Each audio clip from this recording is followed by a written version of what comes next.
GST Tamil. இப்போ நம்ம இந்த வீடியோவில் பட் என்ன பார்க்க போகிறோம்னா ஜிஎஸ்டி ப்ராக்டிஸ்னர் பற்றி தான் பார்க்க போகிறோம். நான் ஜிஎஸ்டி ப்ராக்டிஸ்னர் தான். நான் எப்படியெல்லாம் ப்ராசஸ் நான் பண்ணேன்ட்டு நான் இந்த வீடியோட கடைசியில் வந்து நான் சொல்கிறேன். அதுக்கு முன்னாடி இதோட பேசிக் இன்ஃபர்மேஷன்லாம் நான் உங்களுக்கு சொல்லிடுறேன். ஜிஎஸ்டி ப்ராக்டிஸ்னர் எப்படி அப்ளை பண்ணணும், அது என்ன, அதோட பேசிக் பாயிண்டெல்லாம் நான் உங்களுக்கு வந்து சொல்கிறேன். சப்போஸ் யாராவது ஜிஎஸ்டி ப்ராக்டிஸ்னர்னு ஜிஎஸ்டி ப்ராக்டிஸ்னர்ட்டு என்னன்னு தெரியாதவங்களுக்கு பட் இந்த வீடியோ வந்து கொஞ்சம் இன்ஃபர்மேஷனாக இருக்கும். இப்போ ஜிஎஸ்டி ப்ராக்டிஸ்னர் வந்து அது நீங்கள் அப்ளை பண்ண உடனே உங்களுக்கு வந்து national academy of custom indirect taxes and narcotics இந்த இதில் வந்து தான் உங்களுக்கு வந்து பட் கரெக்டாக எக்ஸாம் வந்து கண்டக்ட் பண்ணுவாங்க. ஆனால் இப்போ வந்து 2019 தான் லாஸ்ட்டாக வந்து பட் எக்ஸாம் வந்து கண்டக்ட் பண்ணாங்க. பட் அதுக்கப்புறம் வந்து கரெக்டாக எக்ஸாமே கண்டக்ட் பண்ணேன். சரி, நான் வந்து 2021 அப்ளை பண்ணேன். கரெக்டாக ஜிஎஸ்டி ப்ராக்டிஸ்னர் வந்து அப்ளை பண்ணேன். அதுக்கப்புறம் பட் எங்கள் சரௌண்டிங்கில் இருக்கிற ஜிஎஸ்டி ஆஃபீஸில் வந்து ஆஃபீஸரெல்லாம் கரெக்டாக ஃபார்ம் எல்லாம் எடுத்துகிட்டு போய் சின்ன கரெக்டாக இன்டர்வியூலாம் கேட்டாங்க. பட் அதுக்கப்புறம் எனக்கு வந்து சர்டிஃபிகேட் வந்து அவங்க வந்து கரெக்டாக கொடுத்துட்டாங்க. அவங்க என்ன சொன்னாங்கன்னா, இந்தமாரி நேஷனல் அகாடமி கஷ்டப்பட்டு உங்களுக்கு வந்து கரெக்டாக பட் எக்ஸாம் வைப்பாங்க, நீங்கள் அதை அட்டன் பண்ணி பாஸ் பண்ணணும் அப்படின்னு சொன்னாங்க. ஆனால் அது 2019 தான் லாஸ்ட்டாக எக்ஸாம் வச்சாங்க. நான் அதுக்கப்புறம் 2021 தான் நான் அப்ளை பண்ணி வாங்கிட்டேன். 2022 நான் எக்ஸாம் வரேன்ட்டு அதுக்கு புக்கெல்லாம் வாங்கி வச்சு நான் ப்ரிப்பேர் பண்ணிட்டு இருந்தேன். ஆனால் இது 2024 இது வரைக்கும் அந்த எக்ஸாம் வந்து பட் இன்னும் வந்து கண்டக்ட் பண்ணல. ஆனால் நம்ம வந்து அந்த எக்ஸாமுக்கு வந்து ப்ரிப்பேராக இருக்கணும். யாராவது வந்து ஜிஎஸ்டி ப்ராக்டிஸ்ல அப்ளை பண்ணிக்கிறோமோ அவங்க வந்து எக்ஸாம் வந்து நம்மளுக்கு எப்போ வரணும்னு சொல்ல முடியாது. ஆனால் வந்தால் அதை வந்து கிளியர் பண்ணுற அளவுக்கு நம்ம வந்து தயாராக இருக்கணும். அதுதான் என்னோட ஒப்பீனியன்.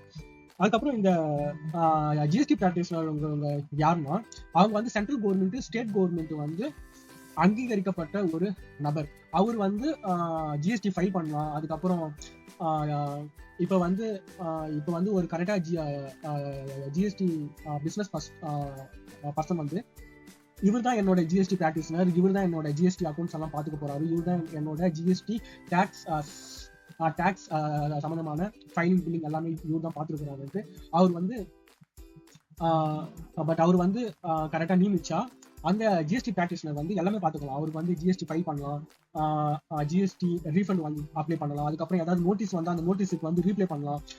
பட் அதுக்கப்புறம் வந்து ஏதாவது ஹையரிங் ஏதாவது இருந்தா, பட் ஏதாவது நோட்டீஸ் அனுப்பிச்சு விலக்கல் கேட்டால் அந்த டேக்ஸ் பர்சனுக்கு பதிலாக இந்த டேக்ஸ் ப்ராக்டிஸ்னர் போய் கூட அதில் அட்டன் பண்ணி பட் அவரோட கரெக்டாக மாதத்தை அவர் வந்து எடுத்து சொல்லலாம். பட் அதுக்கும் இந்த ஜிஎஸ்டி ப்ராக்டிஸ்னர் வந்து வரும். பட் அதுக்கப்புறம் நீங்கள் வந்து தனியாக ஒரு ஆஃபீஸ் வச்சு இந்த மாரி கரெக்டாக ஜிஎஸ்டி சர்வீஸ் ப்ரொவைட் பண்ணுற ஆஃபீஸும் நீங்கள் வந்து கரெக்டாக மேனேஜ் பண்ணலாம். பட் அதுக்கும் இந்த ஜிஎஸ்டி ப்ராக்டிஸ்னர் வந்து பயன்படும். அது இல்லாமல் இப்போ நீங்கள் பெரிய பெரிய கார்பரேட் ஆஃபீஸ் அந்த மாரி இடத்துல நீங்கள் அக்கௌண்ட் இந்த மாரி டேக்ஸ் சம்மந்தமான வேலைக்கு, எக்ஸாம்பிள் மெயினாக ஜிஎஸ்டி ஃபைல் பண்ணுறதுக்கு வந்து நிறைய பெரிய பெரிய கார்பரேட் ஆஃபீஸ்லாம் வேக்கன்ட் இருக்கு. உங்களுக்கு வந்து ஜிஎஸ்டி வந்து ஃபைல் பண்ண தெரிஞ்சா கூட உங்களுக்கு வந்து இந்த ஜிஎஸ்டி ப்ராக்டிஸ்னர் சர்டிஃபிகேட் இருக்கும்போது உங்களுக்கு வந்து பட் அடிஷனல் வேல்யூ, நீங்க அந்த வேலை உங்களுக்கு வந்து கிடைக்கிறதுக்கு கூட அதிக வாய்ப்பு இருக்கு. பட் கரெக்டா நல்ல சம்பளத்துல, ஏன்னா ஜிஎஸ்டி ப்ராக்டிஸ்னர் அந்த அளவுக்கு வேல்யூ.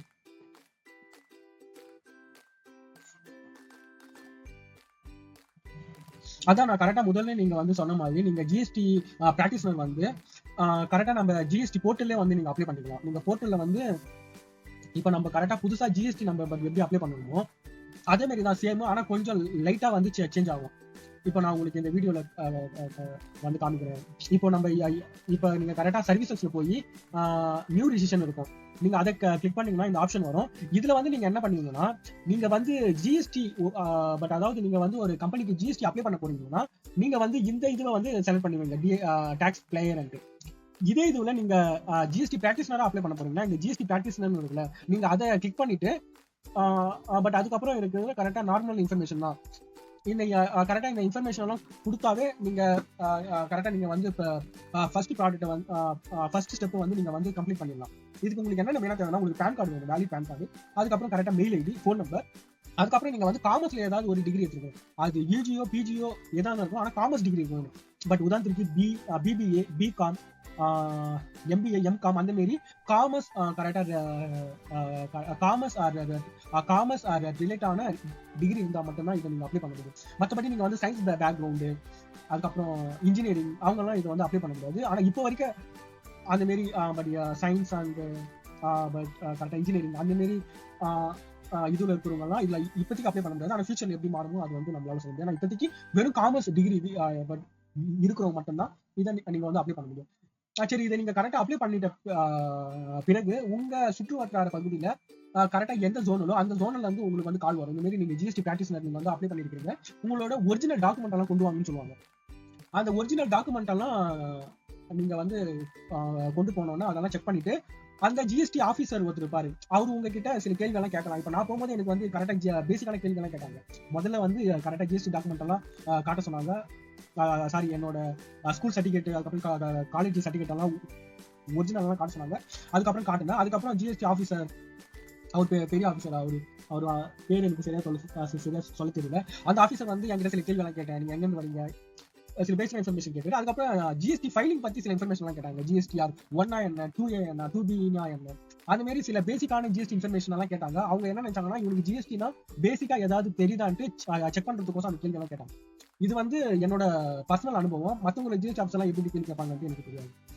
இந்த மாதிரி கேள்வி கேட்பாங்க. அதுக்கப்புறம் நம்ம கேள்வி எல்லாம் கரெக்டா சொல்லிட்டு நம்மளோட சர்டிஃபிகேட் எல்லாம் கரெக்டா இருந்தா நம்மளுக்கு வந்து அப்ரூவ் பண்ணிடுவாங்க. அப்ரூவ் பண்ணிட்டு அதுக்கப்புறம் ஜிஎஸ்டி எக்ஸாம் ஒன்று இருக்கும், அதை எழுதி பாஸ் பண்ணாதான் நம்மளுக்கு அந்த நம்பர் கொடுத்துருக்காங்களே அது வந்து கரெக்டா பர்மனண்டா இருக்கும். இல்ல அந்த எக்ஸாம் வந்து உங்களுக்கு த்ரீ ஆப்ஷன் இருக்குன்னு நினைக்கிறேன். அதாவது நீங்க 3 வாட்டி வந்து அந்த எக்ஸாம் வந்து நீங்க அட்டெண்ட் பண்ணலாம். அந்த 3 வாட்டில நீங்க ஒரு வாட்டி பாஸ் பண்ணுங்க. நீங்க தொடர்ந்து 3 வாட்டி எக்ஸாம் எழுதி ஃபெயில் ஆகுனா அந்த ஜிஎஸ்டி பிராக்டிஸ்னர் வந்து கரெக்டா செல்லாம போறதுக்கு வாய்ப்பு இருக்குன்ட்டு நான் வந்து கேள்விப்பட்டேன். ஆனா அது வந்து கன்ஃபார்மா தெரியல. ஏன்னா 2019 அப்புறம் ஜிஎஸ்டி பிராக்டிஸ்னர் எக்ஸாம்ல இன்னும் வந்து கண்டக்ட் பண்ணல. அதனால அந்த இன்ஃபர்மேஷன் இது வரைக்கும் எதுவும் தெரியல.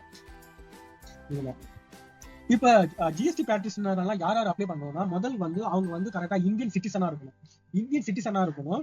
அதுக்கப்புறம் அவர் வந்து சோல் மைண்டடா இருக்கணும். அதாவது நல்ல சிந்திக்கும் திறன் உடைய மனநிலையில் இருக்கணும்.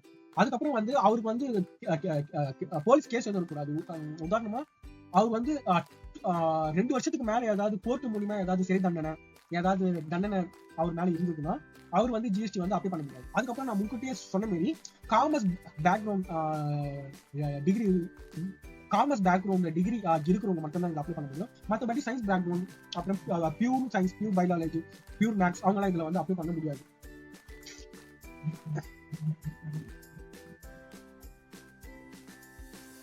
இப்ப வந்து இப்ப நம்ம அப்ளை எல்லாம் பண்ணிட்டு நம்ம கரெக்டா ஜிஎஸ்டி எக்ஸாமுக்கு நம்ம வந்து எப்படி ப்ரிப்பேர் பண்ணுவோம்னா,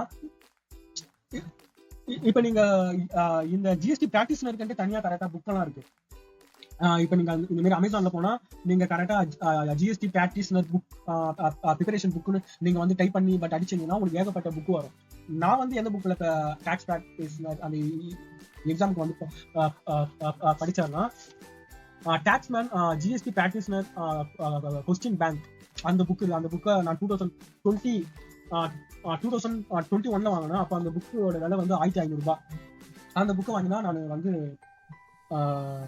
படிச்சேன். இல்ல என்னால புக் வாங்க முடியாதுன்னா ஒண்ணு இல்ல, சிம்பிளா ஜிஎஸ்டியோட ஆக்ட் எல்லாம் இருக்குல்ல, ஜிஎஸ்டி ஆக்ட் 2017 அந்த ஆக்ட் எல்லாமே நீங்க வந்து ஓரளவுக்கு தரவா படிச்சா போதும். அந்த ஜிஎஸ்டி ஆக்ட் எல்லாமே தரவா வந்து நீங்க படிச்சுட்டு அதுக்கப்புறம் ஜிஎஸ்டி வந்து அப்டேட் விடுவாங்க. வருஷத்துக்கு ஒரு வாட்டி அந்த ஜிஎஸ்டி கவுன்சில் கூடும் அப்பெல்லாம். பட் அப்டேட் விடுவாங்க. பட் அப்டேட் எல்லாமே உங்களுக்கு தெரிஞ்சா போதும். இது 2 தெரிஞ்சா போதும், நீங்க வந்து அந்த எக்ஸாம் வந்து நீங்க வந்து கிளியர் பண்ணிடலாம். ஏன்னா அந்த எக்ஸாம் வந்து நீங்க 50% எடுத்தாவே பாஸ். அது வந்து லாஸ்டா நடந்த எக்ஸாம் 2019 அந்த எக்ஸாம் வந்து எப்படி இருக்குன்னா, மொத்தம் வந்து 2.5 மணி நேரம் எக்ஸாம். அது வந்து ஃபுல்லாவே சிஸ்டம் எக்ஸாம். அது வந்து நம்ம சூஸ் அண்ட் ஆன்சர் அது வந்து கிளிக் பண்ற மாதிரி தான் இருக்கு. அந்த 2.5 டைம்ல மொத்தம் 100 கேள்வி, 100க்கு ஒரு கேள்விக்கு வந்து 2 மார்க், மொத்தம் வந்து 200 மார்க். அதுல 50% நீங்க 100 மார்க் எடுத்தாவே பாஸ்.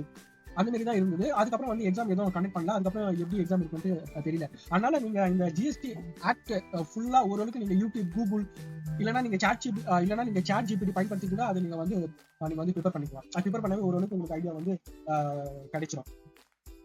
பட் பட் அவ்வளவுதான் இந்த ஜிஎஸ்டியோட ஜிஎஸ்டி பிராக்டிஸ் நோடோட பேசிக் இன்ஃபர்மேஷன்.